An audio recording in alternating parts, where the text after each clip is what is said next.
दोस्तों अस्सलाम वालेकुम। अज असां ॿुधंदासीं सिंध जो क़दीम ऐं मौजूदा हदूं।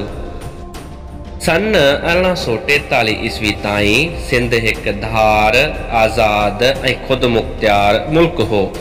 क़दीम ज़माने में सिंध हुकूमत जूं हदूं उत्तर में दरिया जहलम ताईं हुयूं ऐं कश्मीर जा काफ़ी हेठियां ज़िला बि उन में शामिल हुआ।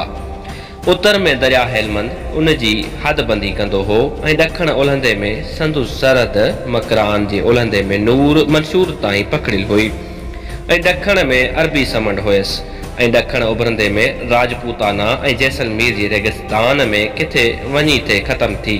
गोया हाणोको समूरो मग़रबी पाकिस्तान सिंध अंदर हो।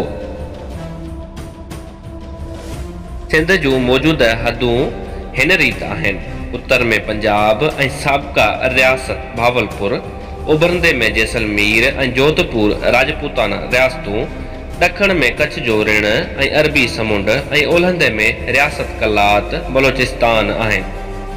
त दोस्तों असांजी ही नंढड़ी काविश अव्हांखे कीअं लॻी? ईंदड़ ॾिसण जे लाइ असांजे चैनल अणॿुधल कहाणियूं खे सब्सक्राइब कंदा, लाइक शेयर ऐं कमेंट ज़रूरु कंदा। तंहिं वक़्त जे लाइ इजाज़त। सिंध सलामत, साथ सलाम।